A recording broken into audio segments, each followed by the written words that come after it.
Time for Dart Talk. Brought to you by thedartzone.com. Stay in the zone. Thedartzone.com is an official Cosmo distributor and Windy City Fabricators, America's premier fabricators of orthotics and prosthetics. And Redwood Darts, America's newest tungsten darts. Stand straight and tall and hit them all. Redwood Darts. And now, here are your hosts, Mystery Mark and Steve P.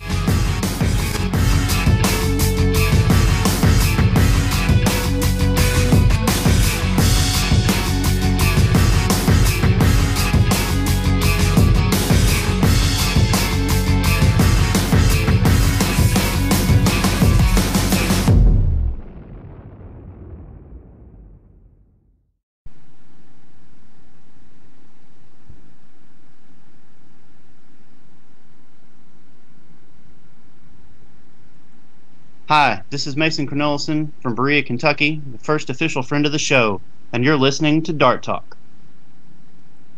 Thanks for that, Mason. Welcome, everybody around the world. Another episode of Dart Talk. Absolutely. Mystery Mark and Steve Proncialman here. How's it going? Good. How are you? I'm considering that my air conditioning is broke on the hottest day of the year. I'm doing all right. Well, not quite the hottest. Not the quite. Last week was a little hotter, but it was uncomfortably warm. And it doesn't get fixed till tomorrow. Today. So I'll have a good night's sleep tonight, I'm sure. Yeah, well, get the comforter out. Yeah. And, But other than that, I'm doing fine. Sleep on top of it, I guess. Yeah, it was warm today. Lot to get to. We got results from the Midwest Summer Classic in St. Louis and the Charlotte Open in Charlotte, North Carolina. We're going to preview the World Match Play. Right. Which is one of my favorite tournaments. I might actually have some picks. Right, you're supposed to be picking the winner of the first of the North American PDC Tour events that's this weekend in Chicago. We'll talk a little bit about that. I want to talk also. We have more tips for the time challenge. Nice. Those are real popular. Yeah. We should have done this like a long time ago. I don't. How many tips can you actually give that Well, we'll find out. Work for that. Yeah, I got something new for this week. What else do we have? I want to talk about standards. As in, for what? Well, at a tournament? Yeah. I had a long talk with one of the ADO higher-ups earlier today.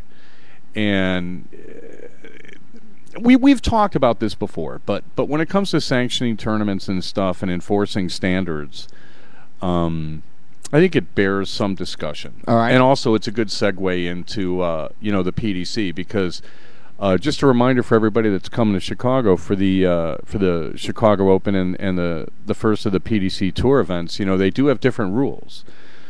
So we're going to talk about those, and those would be good to know. I think all tournaments should have them. They're not really doable in a lot of cases, but I do like them. Anyway, welcome everyone in the chat room and around the world. And just a reminder, we're brought to you by the Dart Zone. Stay in the zone. The DartZone.com is an official Cosmo distributor. Also, thanks Redwood Darts and Windy City Fabricators.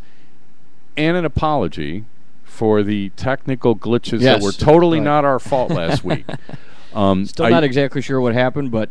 Well, we had Comcast in this morning, and supposedly things are fixed. Yeah. We'll see. If there's any freeze-up on the video or the audio today, somebody in the chat room let us know.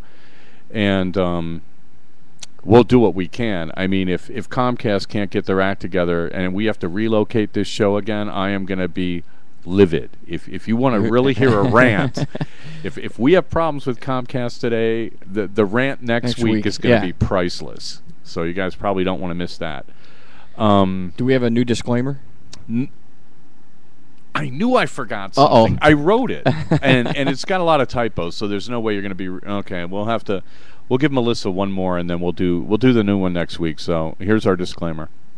The views and opinions expressed by guests on Dart Talk do not necessarily reflect the thoughts or opinions of the hosts, our sponsors, any official Dart sanctioning organization, and post hoc ergo propter hoc, any and all spelunkers, debunkers, raconteurs, roustabouts, technocrats, hepcats, cat ladies, Lady Gaga, the Four Seasons, the Three Stooges, the Academy of Motion Picture Arts and Sciences, hipsters, kibitzers, hellions, the fickle finger of fate, or Tom Waits. Any remarks resembling anyone living or dead is purely coincidental and in no way represent Mother Earth, Father Time, Aunt Marilyn, Uncle Fester, all organized religions, independent contractors, official friends of the show, the North America Professional Dart Alliance, the Undead, the Grateful Dead, or Sharon D. Butler.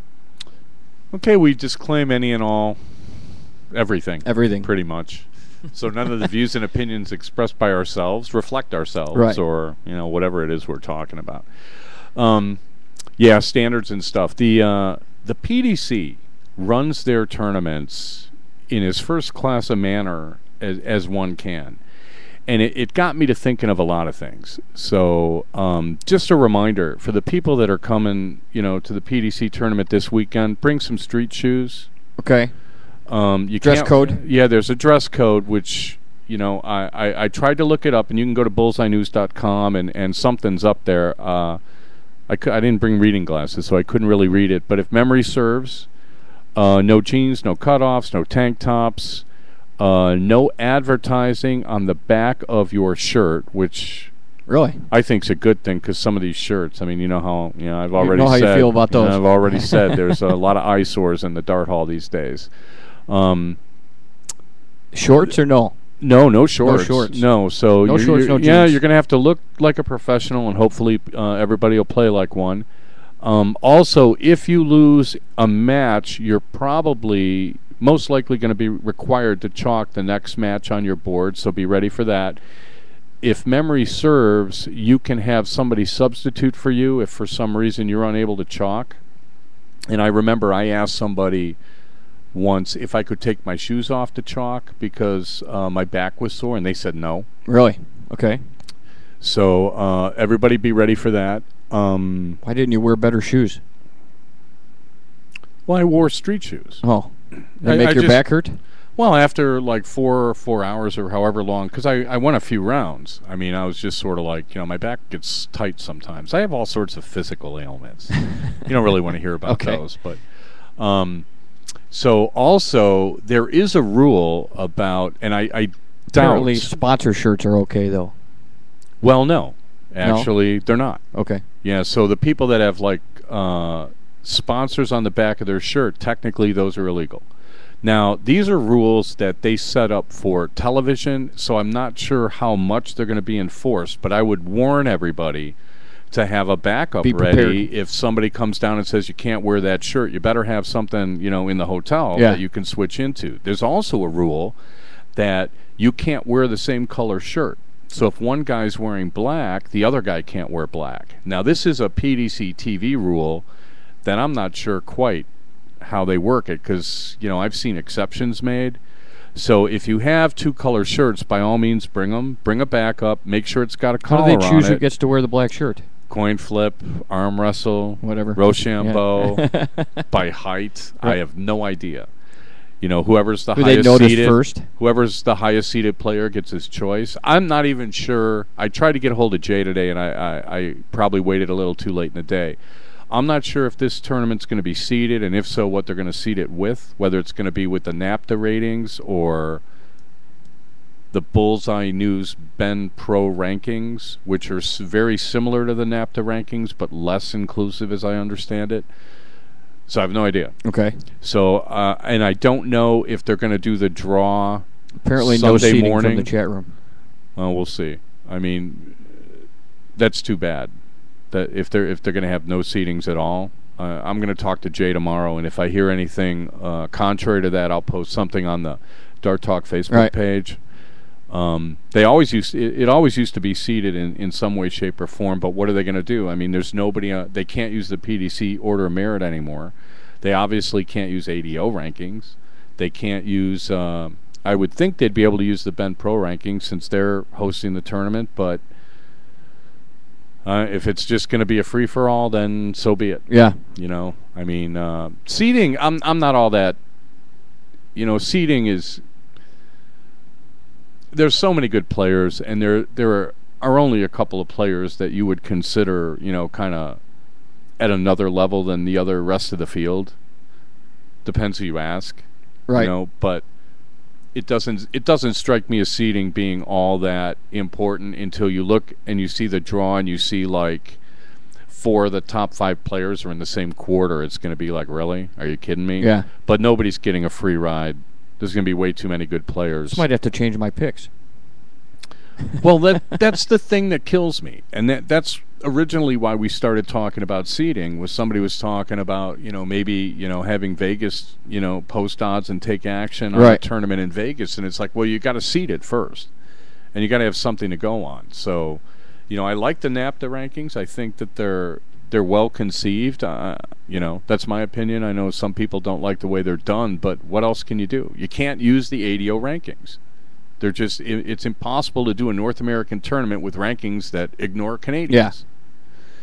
Yeah. It's not fair for the Canadians to all be unseeded just because, they don't play ADO, American Diddle Organization tournaments. I mean, it's just silly. And it doesn't make any sense at all. And so okay, if they couldn't decide on anything and they're not going to do any seedings at all, then so be it.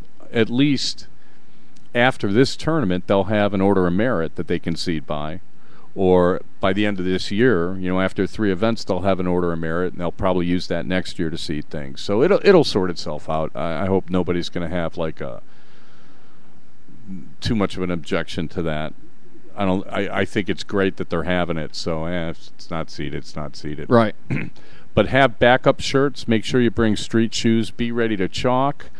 Also, the PDC rule is the only beverage that you can drink while you're playing is water. Okay. And I believe the drug testing policy is going to be in force. I hope so. I think that makes everything better as far as if you're going to run a professional tournament and you're going to have professional players. I mean, everybody's kind of. I'm not going to go into this, but I mean, I think it's good that the players are subject to drug testing. Yeah. I don't think I've ever seen it done. But there's also, the Stanford tournament coming up. We could talk a little bit about that. All the WDF tournaments, you're subject to random drug testing, and I'm all for that. I think that's good for the sport. Sounds fair to me. Yeah.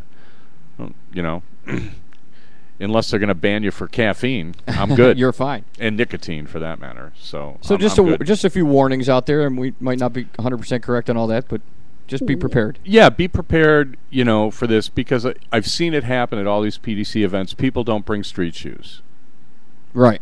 And literally, I remember a guy having to run to the department store and go buy some shoes. So, there's plenty of department stores in Chicago, and, by all means, I'm sure they need the business, but bring some street shoes. I mean, leave the cutoffs at home. Dress like a professional this weekend, and everything will be fine.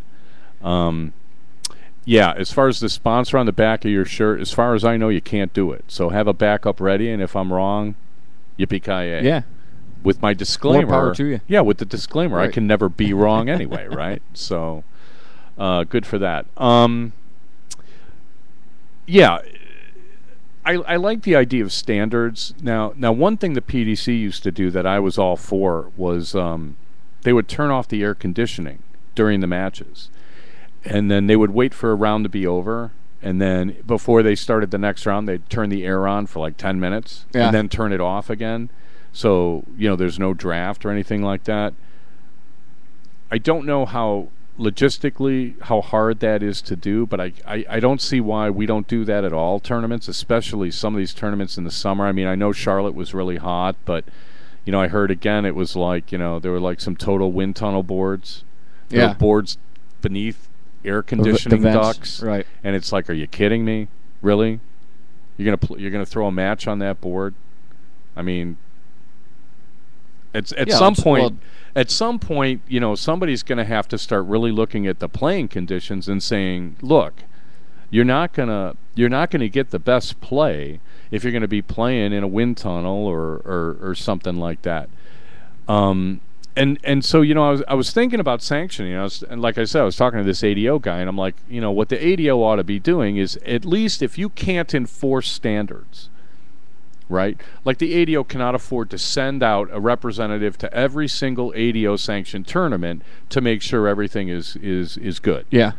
But at the same time, I would love to see them publish something and say, these are the standards that you should run your tournament as, and do the best you can.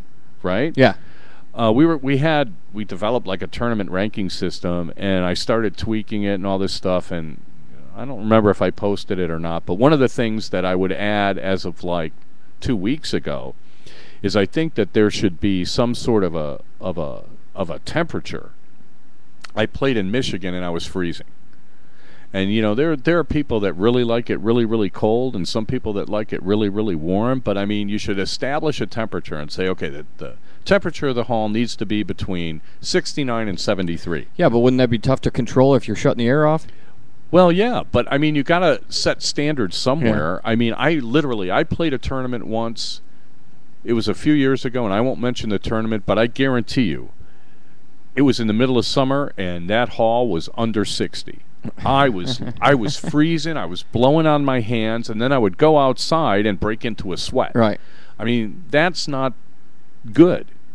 You know, at least set a standard, set a temperature, and say the dart hall should be at this temperature. The air conditioner should be off. The minimum candle power on a dartboard should be this. These are the approved dartboards for a sanctioned event. Right. And then you eliminate the ones with the round wires. All of this stuff you could publish and give it to tournament directors as a goal. Okay, obviously. Okay, if they don't have the boards, they don't have the boards. But you could come up with 2 sanctioning levels. You could come up with, you know, a normal sanctioning level and a pro sanctioning level. Right. Where if you sanction if you meet these criteria for your tournament, and we verify that you've met all of these, we'll give the players double points. That'll give the players incentive to tell the tournament directors, hey, we want you to do this. Yeah. We get double points for this or something. And then, you know, you're going to start getting all the tournaments to start following these rules. Now, the ADO has got lots of smart people on the board, experienced players. All they need to do is, like, sit down and figure out what all of them are. Right. You know, there's a type of board, there's lighting. You know, the standards need to be of a certain quality where they're not jiggling around and stuff like that, right? The temperature of the room, la-di-da-di-da, whatever else they come up with. The boards should be spaced a certain distance apart. If the boards are too close, it's much harder to, you know, deal with stuff. I played a big tournament this year where the chalk around the next board was closer to my board than my chalker was, and the guy was like 6'4". And I'm like, really? Okay, so, you know, you focus and, you know, whatever, and you play your game. But at the same time, you know, should I have to deal with that? Right. Nobody else is dealing with it, right? And he was more interested in watching our match than the match he was chalking anyway, because he would turn his head to kind of see what was going on. And, you know, it's like, great, okay, he's a good guy, and he wasn't doing anything untoward or, you know, trying to mess us up or anything. He wasn't doing anything. It was just sort of like, are you kidding me? Right? Sure. And this is what I'm talking about. It's like you want to run a first-class tournament, you got to set some standards and then meet them. Okay? As a sanctioning organization, you should be telling the tournaments, this is what you need to do to run a first-class tournament. And if you meet the criteria, we'll double your points. Makes sense. Problem solved. Right. Right? So I've solved all the ADO problems in the first segment of the show. Yeah. It's not bad. Do I hear a round of applause from the chat room or anything? I oughta. It's not a round of applause that you're hearing, I'm sure. Oh, dear. Okay, well, let's do our first set of commercials, and we'll be right back.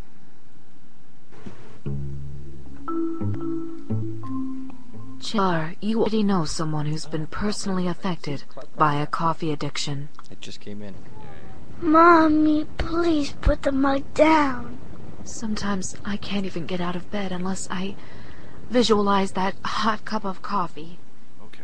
You may already know of coffee's dark past in the seedy underbelly of Cairo and Mecca. But you may not know the staggering numbers of modern-day coffee houses.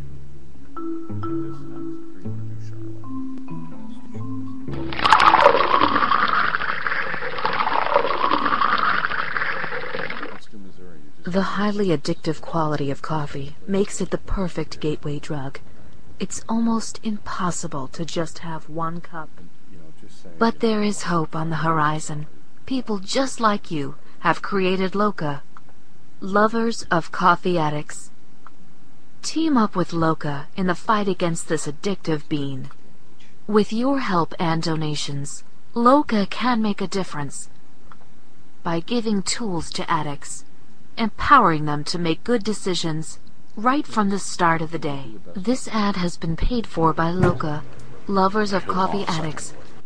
T-bowing, insanity, planking, howling. Coney 2012. Trends spread across our nation as quick as wildfires, but fade even faster. If you or someone you know suffers from following trends, remember that no matter how hard you try to get rid of the evidence, chances are someone has proof.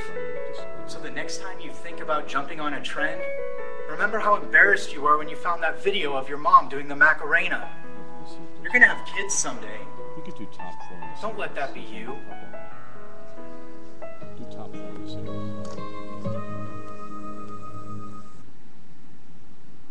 Hi, I'm Chris Helms from San Antonio, Texas. You're listening to Dart Talk. Okay, we're back for the second half of the show. Brought to you by the Dart Zone. Stay in the zone. TheDartZone.com is an official Cosmo distributor also. Thanks, Redwood Darts and Windy City Fabricators, and I guess Comcast has not quit on us yet. So you sure you want to thank them right now? Not thanking them, but, they're making me a little nervous. I feel like we need to say everything as quick as possible before the lights go out or something. So anyway, we have results. Let's do the Midwest Summer Classic in St. Louis was over the weekend. I went there last year and the year before. It's a nice tournament, and usually a pretty tough field. They got a lot of tough locals there. So let's tell us what happened there. Let's do this. All right. Friday's blind draw. Second place goes to Carla Bacon and Robbie Richards, with George Arnold and Tim Northrup winning that. Friday blind draw cricket. Eric Robinson and George Arnold second, and Steve Williams and Steve Brown first place. Steve Brown in the house. All right. Yeah. Saturday mixed triples cricket. Tim Pinkston, Carla Wessel, George Arnold. First place goes to Matt Tom, Mike Brewer, Jessica Thatcher. Ladies doubles cricket. Carrie Stevenson and Melissa Ball, I think. Yeah. Is second place, and then Diana Rutherford and Frances Wadsworth take that one. Saturday's men's singles 501. Top 4 will go with Gene Shands and Bill Schollenberger. Second place goes to Mike Brewer, and Steve Brown wins that one. Okay, well played. Ladies singles 501. Top 4, Jessica Thatcher, Sarah Weebles-Simons. Sweeble in the house. Carrie Stevenson second, and Frances Wadsworth wins that event. Men's doubles cricket, second place goes to Bob Hudzik and Brad Oxendine, and Curtis Straight and Jim Northrup win first place. Saturday blind draw 501/cricket. Eric Robinson, Diana Rutherford take second. John Rimmert and George Arnold take first. And then on Sunday, you got the mixed doubles 501. George Arnold and Melissa Ball, second place. Kathy Solway and Steve Brown, first place. And then Sunday, men's singles cricket. Top 4 goes to Steve Brown and Lynn Barnes. Bob Hudzik wins second. Mike Brewer wins that event. Ladies singles cricket, Belinda Devine and Angie Brewer. Top 4, Sarah Weeble-Simons, second place. Angie Maxwell takes that event. Men's doubles 501 on Sunday. Jim Plimmel. Looks like Plimmel. Yeah. Frank Loveland, second place. David Madison and Steve Brown win that event. Ladies doubles 501. Angie Maxwell, Wendy Madison, second place. And then Frances Wadsworth and Diana Rutherford win that event. And okay. That would be it. It looks like Steve Brown had a good tournament. Steve Brown did. Looks like Mike Brewer did. Looks like Diana Rutherford did. So well played to everybody. Nice crowd of people. Yeah. A lot of nice people. Wish I could have made that one. I had to work Saturday. Did you? Yeah, I was that's an driving unfortunate around thing. on Saturday. So it was hot, too. But, yeah, I like that tournament. We also, later in the show, we'll do, we've got results from Charlotte. I don't really want to talk about that. I was going to talk about other standards that, come up because you hear anecdotal evidence about, this happened and that happened and this happened and that happened. And I guess I haven't said it in a while, but, the people that run the tournaments are mostly volunteers. Yeah. I would think 99.9% of them are all volunteers. And it's a labor of love, and I know I'm critical, I know I say things like, well, they should, get with the program, get some computers, get the results quicker to me. And, for some reason, I still don't have results from Texas. So, way to go, Texas. It's the only place I can't get results from. Maybe you'll get them tomorrow. Yeah, whatever. At some point, and they're very nice people, and, I probably should have been a little bit more proactive, and found out who won the Freedom Open. But somebody won, and most people didn't. Right. And well played to everybody in Austin. I heard that's a really nice tournament too. One of these days, you'll be there. Well, I want to go to. There's places I really want to go to a tournament. I want to go to White Mountain someday. I definitely want to go to a tournament in Austin because I heard it's like really, really cool. I went to Myrtle Beach last year, and that was really cool. I want to go to Witch City in Boston because they stopped having that tournament before I started playing, so I've never played a tournament in Boston, so I'd really like to do that. And where else have I not played? I want to go to Sacramento, and I want to go to Portland. I really want to go to Portland next year because I've never been to Portland, and I want to see Portland. Okay. Because I always thought I'd like it up there. Yeah. I have friends that rave about it, and so. But yeah. So, everybody, I don't know what to say about it. But, the tournament organizers and the tournament volunteers, you wouldn't have a tournament without them. Right. And they really need, more than anything else, they need positive feedback. Yeah. Because, even though things go wrong and you get frustrated, something's running slow or something got fouled up or whatever, for every... oh no, there should be 10 attaboys. Yeah. Because they do things, well and smoothly for the most part. And I don't hear too many people thanking the tournament people that run it. It's a thankless job, and without the people that do it, you wouldn't have a tournament. Right. And believe me, running a tournament and playing in one is a pain. Because I've run 2 ADO regionals now where I had to play them at the same time, and let me tell you, it's like nobody would want to do this. And a lot of the tournament people, would probably rather be playing. Probably, push comes to shove. Right. I remember in Chicago, they'd have people trying to play and participate in running the tournament, and it's a disaster. Oh my gosh, I felt sorry for the guy. I don't even like him that much, and I felt sorry for him. So. The tournament organizers, let's, give them a break. What do you say? End of that. All right, I That's agree. Enough of that. I have no idea what brought that on. Well. So anyway, let's... you got some tips for the time challenge? Well, yeah. I have tips for the time challenge. Where are we on time? I think we can get this in before the next break. And, I'm kind of thinking, okay, we did an 01, then we did a cricket, and I was thinking, I think we covered... a little bit like what to do before you play a match. Like let's say, you've played one round and then you get called to the board for the next round. I believe in soft tip you're supposed to only throw 9 darts. Which the last time I played soft tip, I'm pretty sure I threw like 30. And had anybody said anything to me, I just would have looked at them and laughed and said, yeah, I'll let you know when I'm ready. Yeah. Which I'm pretty sure you're not supposed to be doing. But in the steel tip side, I mean, I've never seen anybody say, okay, you've had your 9 darts, we're playing.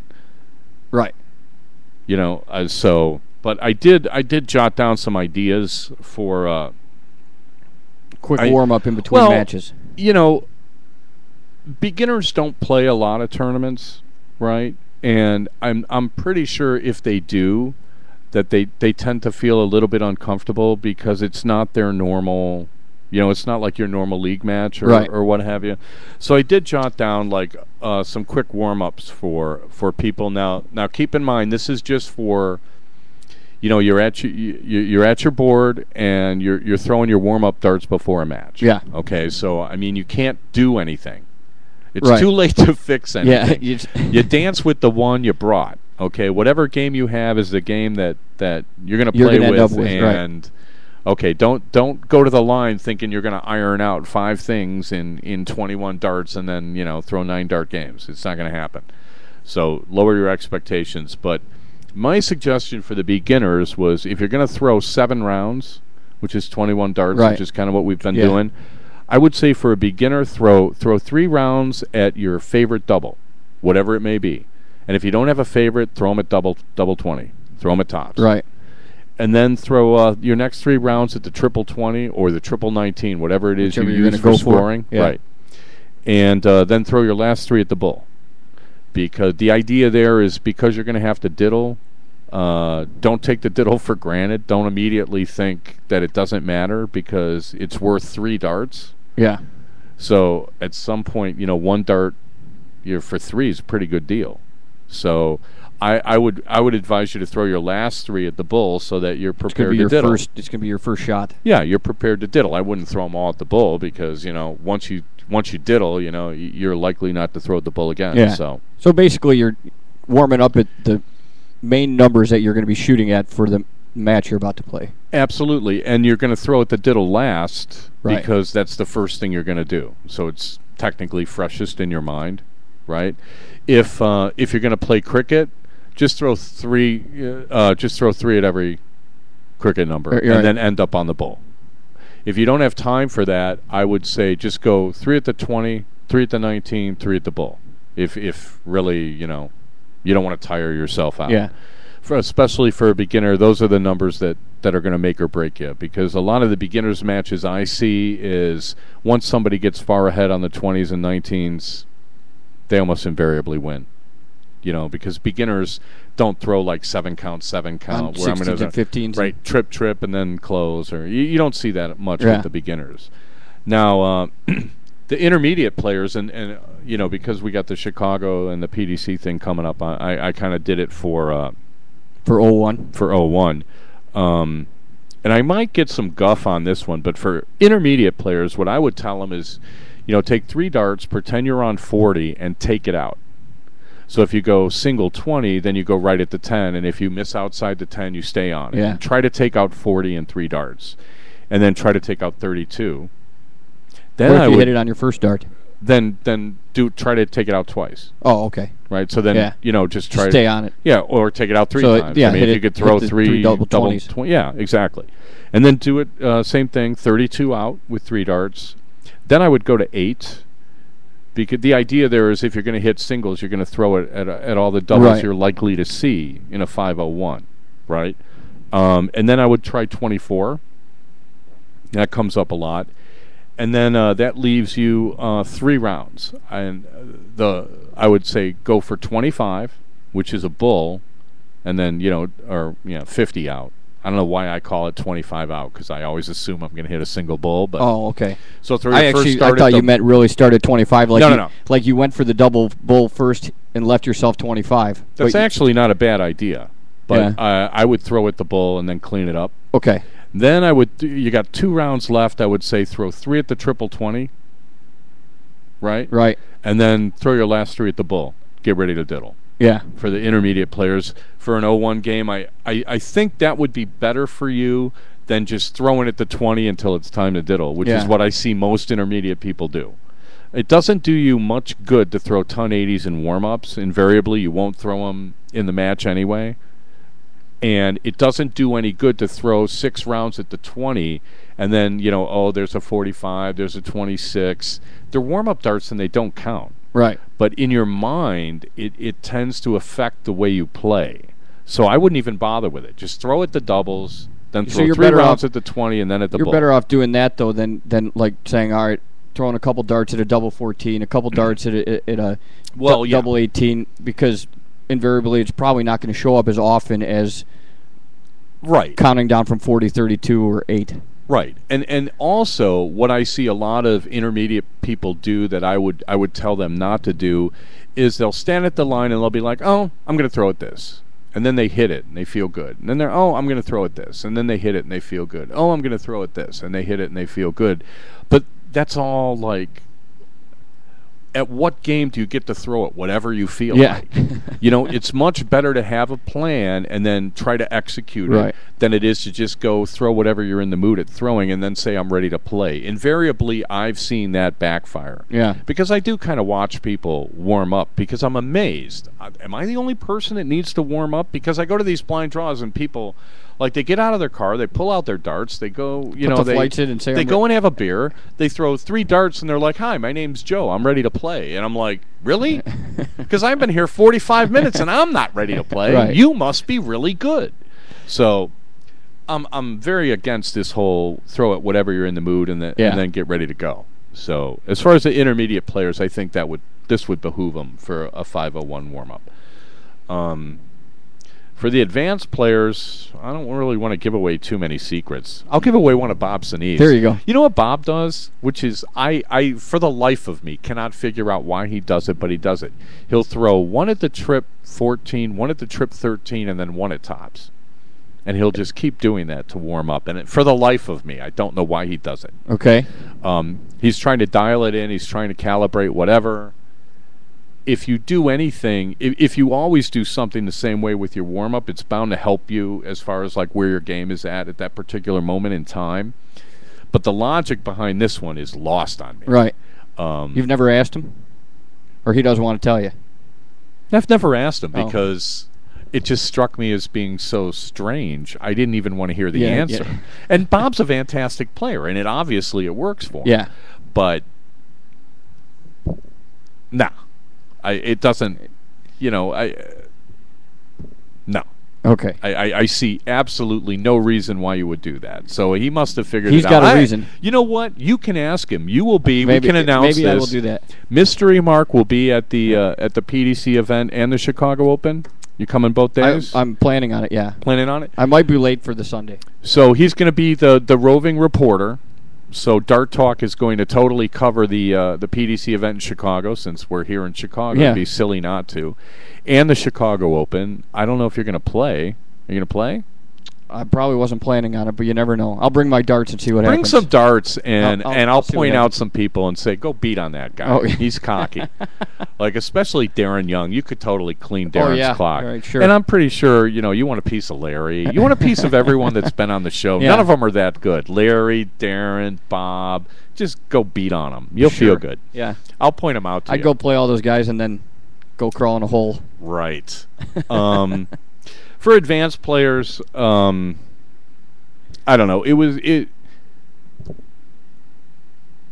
I change mine depending on kind of how things have been going. Right. So it was kind of hard for me to come up with something for the advanced players. So I would suggest, if you're going to throw 7 rounds, throw 3 at whatever you're scoring on. Like, I would throw 3 at the trip 20. If you don't have it dialed in by now, you're in big trouble. Yeah. But definitely take a few rounds at the 20, and then I always try to do one white horse. Like, I'll go trip 20, trip 19, trip 18, right. Because you have to hit cover shots. Right. And it's a little too late, if you're just warming up for a leg. I mean, you're going to have whatever you have, but that works pretty good. And then I always throw a couple of rounds at the doubles, and then I finish on the bull.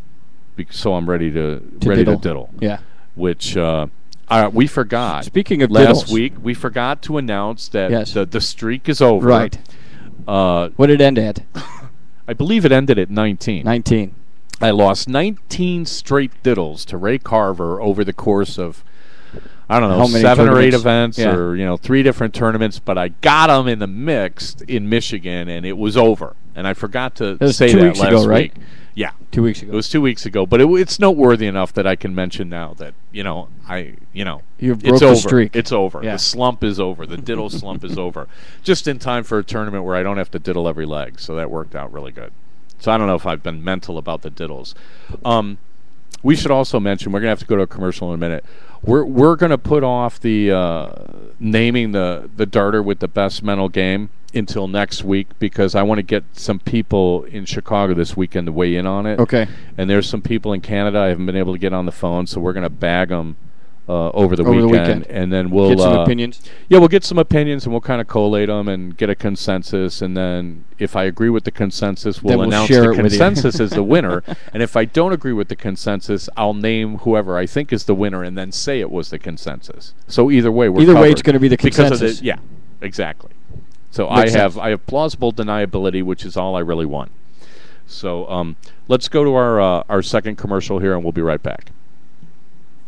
Hey, Sarah. Oh my gosh, he's so cute. Then do it like I taught you. Love the new tattoo, Sarah. Dude, that's Sarah. The girl in the pink shirt. That's the girl I was telling you about. Theater 2 on your left. Hey, Sarah. What color underwear today? Hey, Sarah. So when are you going to post something new? Anything you post online, anyone can see. So think before you post. Are you a gravelly-voiced, chain-smoking young poet with a raconteur bent? Do you find yourself passing out and or waking up in seedy bars that some might describe as toilets? Do you find the mainstream American public has yet to recognize your musical genius? If so, you may be a child of Tom Waits. Now, if you think you are a child of Tom Waits, please write to us at the VH1 Archives, 1515 Broadway, 21st floor, New York, New York, 10036. Please remember to lick your own stamps so Hello, this is Bob Sinee from Ontario, Canada, talking to you on Dark Talk. Okay, we're back for the second half. Thank you there, Bob Sinee. That's the second time you said that, by the way. Said what? That we're back for the second half. You said it after I thought the it was the first break. second segment. Did I really? So what is this, the third half? Yeah. Oh, gosh, new math. We're brought to you by the Dart Zone. Stay in the zone. TheDartZone.com is an official Cosmo distributor. That segment went really, really long. Hope it was helpful to somebody. What do we got left? Oh, we still got some Charlotte results if you want to do those. Well, okay, we have unofficial results from Charlotte, but we do, I believe, have all the winners. So you want to take a crack at that? I'll take a crack at it. Okay. All right, so the men's doubles went to Larry Butler and Bob Sneeve. Yeah, they swept the 5-0 and the cricket, as I recall. Okay. Which is hard to believe since they seldom play together. All right, then the men's cricket went to Bob Sneeve. The men's 501 went to Larry Butler, and the men's 301 went to Jimmy Widmeyer. Okay, well played to everybody there. Mixed cricket went to Shea Reynolds and Ray Carver. The 01 mixed went to Bob Sneeve and Trisha Grezik. Trish, yep. Trish Grezik. Okay. Trish Grezik. And then let's see. Trish Grezik won women's cricket. Oh, all right. Women's cricket. I get it now. You're doing really good with my handwriting, let me tell you. Cricket doubles, women's cricket doubles went to Trish Grezik and Marliese Keel. Yep. And the 01 women's singles went to Shea Reynolds, and then the 01 women's doubles went to Shea Reynolds and Paula Murphy. Wow, that's awesome. If we could hold it up in front of the camera and you could read how bad my handwriting is, that was the best job you've ever done on results by far. And then real quick, blind draws.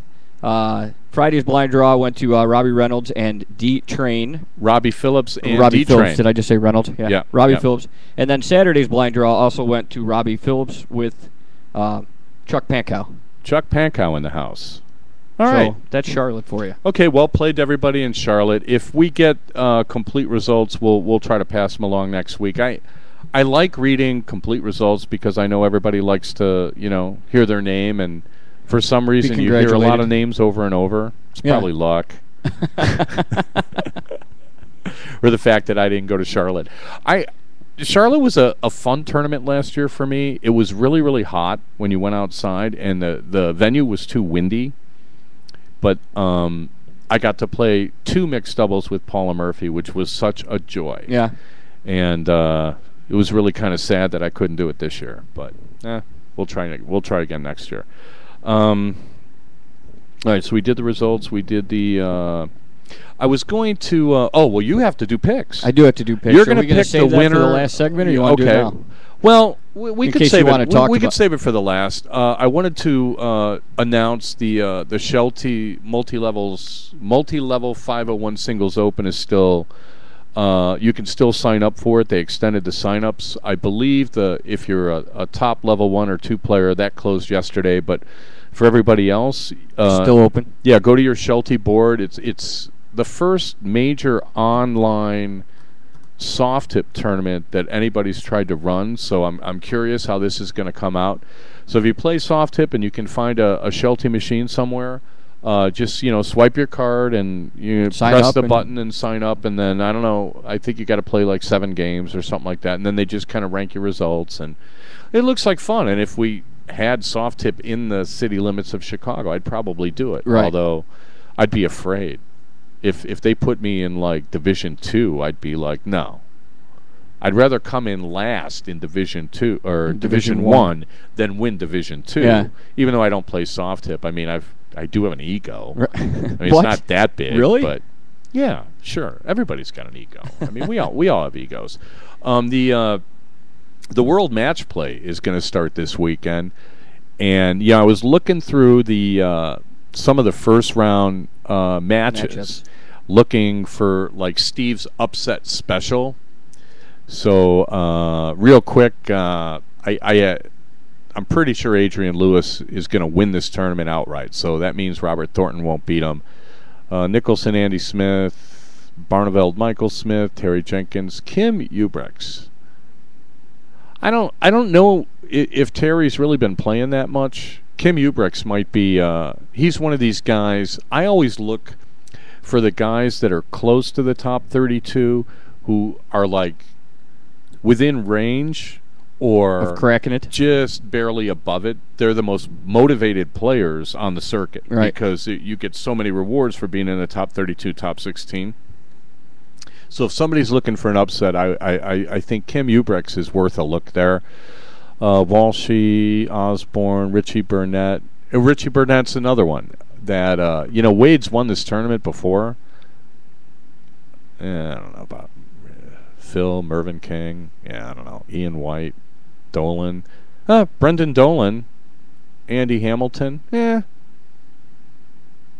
don't know what the odds are on that. Brendan Dolan and Kim Ubrex look like your top upset specials. If you're and actually, you know what, Ronnie Baxter too. I don't know about Dean Winstanley against Gary Anderson. I would stay away from that. You couldn't drag me close to that one. But if you're looking to go against the chalk, Kim Ubrex, Ronnie Baxter. I mean, Ronnie Baxter used to be seated like way, way high. Okay. And Chizzy's up and coming. That's a good match to watch. That totally would be worth watching. And then when is that? That's Saturday. Saturday, 8 p.m. England time. And then you got the British Open going this weekend too. Yeah. Did you see our U.S. Olympic team? The Olympic athletes started arriving yesterday. And I read some article because the yachting people are bringing like 100 boats and 3,000 sails and all this stuff. And I'm like, oh, great. But do you want to say anything about the American team having their uniforms made in China? Should we say anything about that? I did not know that, actually, so I don't really have it. Well, the deal was, well, here's the deal. It's like they try to privately finance our Olympic team. Right. So the U.S. Olympic Committee will go and try to get sponsors, right? So Ralph Lauren is making the uniforms for the U.S. team, but they're being made in China. And now there's like this political fallout. And I'm kind of like, really? You couldn't make them here for the Olympic team, right? So now I'm not going to get into any politics or anything like that, but honestly, for as many people... But we get your point.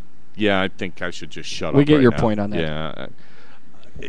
All it takes is somebody... I mean, really. Yeah. I mean, it was bad enough because they're talking about the Dream Team. Yeah. I got to say this, and this is completely beside... Let me just get off darts for 90 seconds because this really irked me.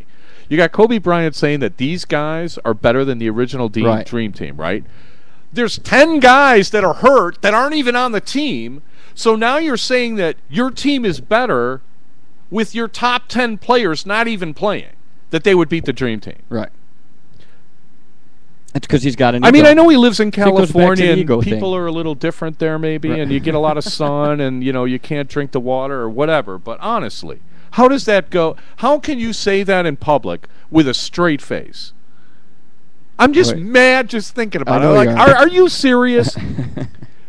Like, I got a little guff for saying that Phil Taylor ducked me in Vegas that one time. Right. And he's afraid to play me.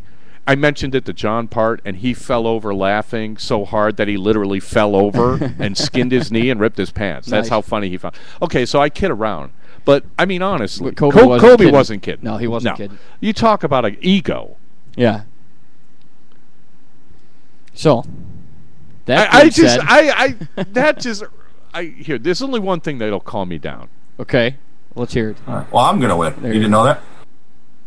There. Now I feel better. Thank you, Darren Young. Where were we? I'm just because I meant to mention that to you before. It's like, is this about the most absurd thing you've ever heard anybody say in your life? Yeah, it's pretty close, but. Everybody's hurt. Howard's hurt. Derrick Rose is doesn't- hurt. Irving broke his hand. Oh, we're still better than the Dream Team. I just don't. I don't take it as personally as you do. Well, see, here's the thing. Because I consider darts to be in a place decades behind some major sports. Like, I've always equated darts to, like, golf in the 1910s, where pros were, like, sort of looked down on, Right. and it was a country club sport that amateurs ruled, and anybody who played like a pro was sort of shunned, stuff like that. And then the way darters talk about guys from the old days reminds me of basketball when they wore short pants and they didn't show the NBA Finals live, and you would hear about these guys at Rucker Park who were just so awesome, and street ballers and stuff like that. I mean, people would keep that stuff alive. And I used to play at a park in L.A., and this is in the 80s, right? When I was, like, 6. Yeah. And these guys would talk about, you think you're good? There was this guy here, he used to do this, he used to do that, he could do this, he could do that.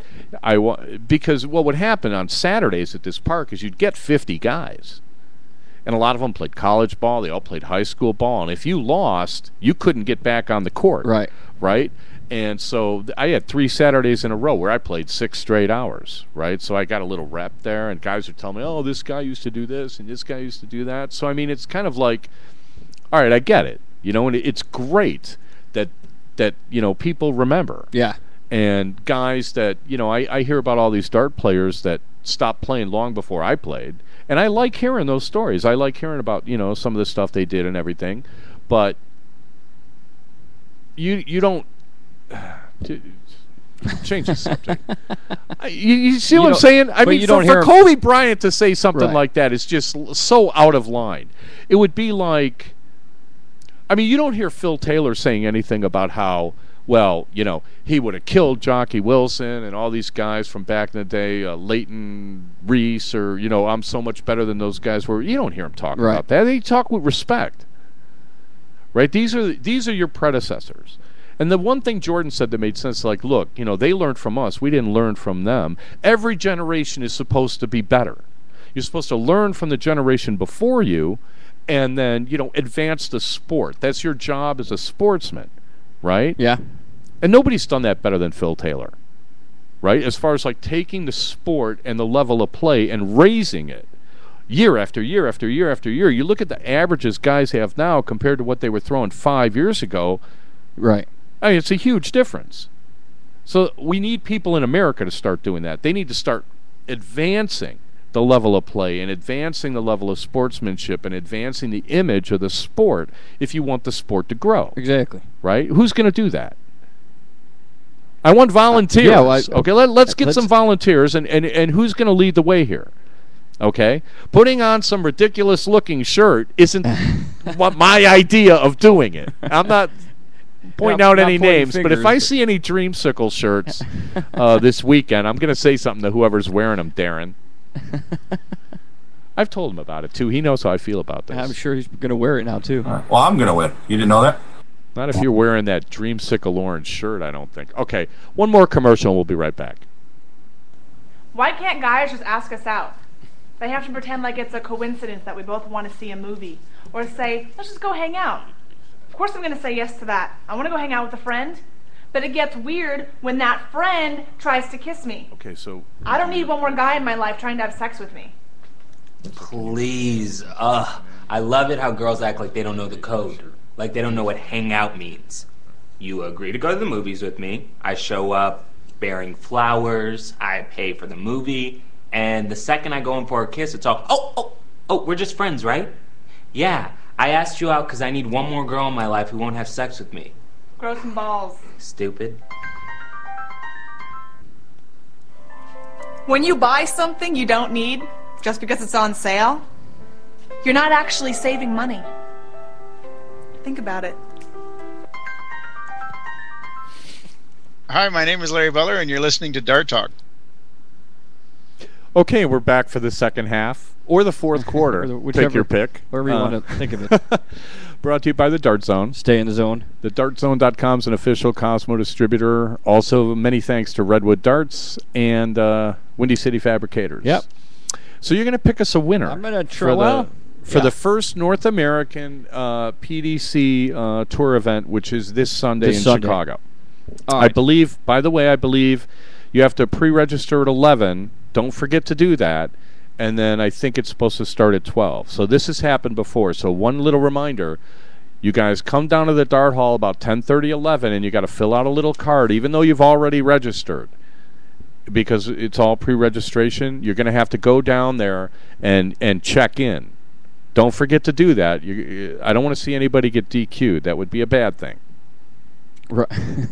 Okay. Just saying. Yeah, nobody wants that. You know, it's bad enough we're not seating it. But all right. All right. So I put a lot of effort into this, I would think. It looked. I saw you sweating over it. Right. So Mystery Mark here has the what he's basically got are the top 64 in the NAPTA men's rankings, and he's going to tell us who's going to win the North American PDC Tour event in Chicago on Sunday. So I kind of took this kind of like from a horse racing perspective. Okay. I'm not a front runner when it comes to horse racing. Okay, I don't you like picking the faves. Oh, you stay off the chalk? Yeah, I like to try and get the most bang for my buck.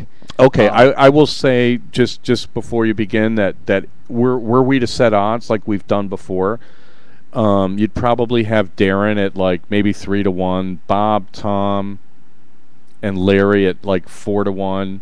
Right. I would skip myself. Jimmy Widmeyer, Terry Hayhurst, Brendan Rogers, Gordon Dixon, Sean Brenneman would be more like 6-1. And then Johnny Kaczynski, Chris White, Scotty Williston, Timmy Bagley, Steve Brown, Jason Barlow, Danny Olson, Ryan Vanderwhite, Bill Davis, Joe hits a lot of triples, Jeff Smith, Bruce Davey, Joe Cheney, Conley Litton, Gary Mawson. I'd put them all at more like between like, maybe 8 and 10-1, Yeah. and then the field would be like maybe 15. Okay. Which is going to be a really good bet because there are some awfully good players that you'd have in the field there. Right. So I came up, and this is my top 4, but not in any order yet. Not in any order. No. Okay. All right. So on my list of the top 4, I left out Darren Young and Larry Butler. You left them out? I went against no chalk for me. So upsets already because they would be if it was seeded, they'd be the top 2 seeds. Yes, exactly. Okay. No offense to them. That's just the way I bet. But I am going to put Bob Sneve in there. Okay, well, you could put Bob in there, but first. All right. Well, I'm going to win. And yeah, that's in the back of my mind. Okay, I mean, if you're wrong, we have him on tape. I know. But okay, so you got Bob. So I got Bob Sneve. Okay. I'm going to put Ryan Vanderwhite in there. Ryan Vanderwhite. I hope he shows.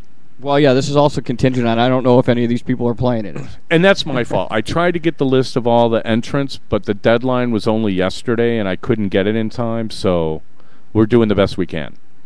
I'm going to add Ray Carver to that list. Okay. And Terry Hayhurst. So you got Bob Sneve, Terry Hayhurst, Ray Carver, and Ryan Vanderwhite. Yeah. And then I have a long shot special if he shows up, and that would be Patrick Kithy. But that's not in my top 4. That's just a possible, maybe the long shot player that you just kind of throw in. Well, and he was the great field bet when we did the odds for Vegas. Yeah. Was Patrick Kithy, who ended up making the final. So I wonder if I wonder if he's coming. I haven't heard from him, so I don't think he is because I think if he was coming to Chicago, he'd have dropped me a line or something. So how'd you come up with? Ryan, let me ask you about Ryan Vanderwhite first. Because I see you scratched something out next to his name, so I was kind of curious. Oh, I was put a list of more than 4 people together, okay, and then you started eliminating. Oh, okay, awesome. So, he's part of our professional dart player. Yes. That was one of the reasons. I like the fact that he's moving up in the rankings a little bit. And plus, I figure, hanging around in number 18, I liked a little bit of a long shot there. It's not really shot. a long shot, more of a middle of the pack kind of guy. So I put him in there. Well, he's a very capable player. He comes from an area of the country that has a lot of good players, so he gets a lot of competition, and he's done very well in big events. He won the singles.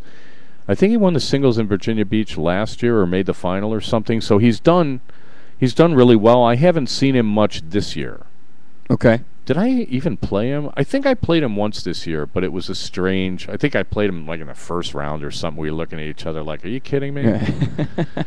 So that was kind of one of those weird matches. But okay, so you got now Ray Carver makes a lot of sense to me because of all the people on that list, Larry included and Bob included, Ray's got the best record of anybody in these PDC events by far. Right. I mean, he hasn't just done it once. I mean, he's done it repeatedly. He's the only American that I recall that went to Vegas and qualified for the Classic, and he did it more than once. And those qualifiers were brutal. Yeah. And he sailed through them like there was nothing to it. So I've always been a big admirer of Ray's game. Plus, I figured anybody that could beat you for 19 straight diddles deserves a shot on my board. Okay. That's fine, but this is not diddle every leg. This is one diddle, and then it's alternate start, best of a. Okay. Well, he doesn't have to diddle you every time. I already told him I was going to get him. I'm like, I told a couple of people that hey, the diddles aren't going to save you in Chicago. Right. So I stuck my neck out a little bit. All right, so you got Ray. Now, how'd you come up with Terry Hayhurst? Terry Hayhurst. Well, I felt like I wanted to put a Canadian in there. Okay, so, because they're underrepresented, or you just like Canadians? I just like Canadians. Anne Murray. Yeah. Oh, yeah. Joni Mitchell. Neil Young. And right, I like the fact he's sitting at number 7, and he's moved up from 11. That makes me seem like he's gaining some points, playing well. So I figured I'd give him a shot at it. Yeah, Terry's a really good bet. He's one of the younger players. I don't even think he's reached 30 yet, but he's as committed to the game as anybody else. He plays as much as anybody else and probably travels more than anyone because he moved to like Midwestern Canada, like Calgary or something like that, or Alberta. So, but he's everywhere. Right. And I didn't hear that he was in Charlotte. I thought he was going to be there. So, and I'm pretty sure I'll see him in Stanford. So, yeah, Terry's an extremely, extremely capable player. And, I could definitely see, Terry winning something having like this. A shot at it. Yeah, absolutely. So, yeah, and then the last player on the list would be Bob Seneve. Bob Seneve. Well, and that's just like for the old guys? Actually, I just, I was struggling between, the top just 3. Just teasing you, Bob. Yeah. Struggling between the top 3. Darren's already said he's going to win it, so I can't pick him because that's just like jumping on the bandwagon. And then basically it was kind of a toss-up between picking Larry Butler or Bob Seneve. They both did, I was looking at the Charlotte results, and they both did real well and together, and each winning one. So it was kind of just like a Larry's taller coin flip. Larry's taller, Bob's older. No offense to Larry, but I just kind of coin flipped in my head and took Bob to put him in my top 4. Yeah, it's funny if you're going to take one of the two. I mean, I'm a little too close to it because, I start thinking about, well, I played him here, he did this, I did that. I played him there, he did this, I did that. And I have it just in my head about the matches I played with him. So it's very difficult for me. I don't follow him around and get to see, how well they've played. But, I mean, they've both been winning all summer. Right. Right? They've been winning pretty much everywhere they go. I think Bob won the tournament in Michigan I went to. Right? Right. And there was they only had the one singles there, and then, they split the singles in Charlotte, and I think they split the singles a couple of weeks ago. So I could definitely see it taking one of those two guys. There's a lot of names on that list, though, that, like the Canadians who don't play much in America, all they play is 5-0 pretty much. They don't really play a lot of cricket. So if you look at somebody who's like 28, like Norm Tremblay, who's like I think the number 1 ranked player in Canada right now. Right. It's hard not to put him in a parlay, and then you've got like last year I know Bruce Davey had a real nice run in the PDC tournaments, and he did really good in the one in Canada. So, and Bruce is one of those players that if he's on, yeah, he could beat anybody. Which you could probably say that about a lot of these guys. And then, plus my list does not include John Part, and I didn't know he was playing in this tournament when I did these picks. Is he playing? According to Sharon, he is. Well, according to Sharon, Larry's going to win, yeah. so you can ignore pretty much whatever Sharon says. But I can't change my picks now. Well, no, you can't. And John's like, if John's there, he's pretty much going to be the favorite. But nobody's unbeatable. And the funny thing is that for us, this is long format, 501. But for somebody like John, it's short format, right? Yeah. This is the shortest format he plays, so he's got to be feeling a little more vulnerable than he would if it was like one of these like kind of longer matches. Once you get in the later rounds of the World Championship or something like that, I would watch out for people like John Part and Dan Olson and Brenneman and Barlow, because they've all been to Chicago so many times, especially John. I would think it'd be almost like second nature. John won the Windy City Open a couple of years, I'm sure, and made the final other years and was coming pretty much regularly every year. Okay. So I don't think going to Chicago is any big thing for him. I'm sure he knows his way around the airport and isn't going to be disoriented. Some of these guys, these Canadians, I don't think have ever been to Chicago. Actually, you look at somebody like Gordon Dixon, I don't think he's ever been to Chicago. Right. As much as he's played, I don't remember ever seeing him or any of the Columbus guys at the Windy City Open. Yeah. So, I mean, it should be interesting anyway. It should be a good time. So your top four was Ray Carver, Bob Seneve, Ryan Vanderwhite, and Terry Hayhurst. Right. So who's in the final? I'm gonna go with Terry Hayhurst against Bob Seneve, and I'm gonna pick an all-Canadian final in Chicago. I'm gonna pick Terry Hayhurst to upset. Terry to win. Yeah. Terry to win, Bob to place, and Ray and Ryan to show. All right. Well, let's... and this is very unscientific. Well, most gambling is. You guys can all tune in next week, and I guarantee we'll have results from Chicago and a lot more. We're going to be adding some stuff to the show over the next few weeks, so hopefully you guys will find it entertaining and enjoy it and all that stuff. Absolutely. Got anything else? See you in Chicago. All right. We're see you Saturday and Sunday this weekend. Yeah, and... good luck to everybody, and... hopefully, yeah. If you're not going to play, you should come and watch. Yeah. If it's definitely going to be worth like a 3-hour drive, even if you just come out Sunday to watch the big boys bang it out. Right. It's totally worth half a tank of gas or what have you. Anyway, we're brought to you by the Dart Zone. Stay in the zone. TheDartZone.com is an official Cosmo distributor, and we will Dart talk to you next week. Everybody, thanks for listening. Thanks for listening.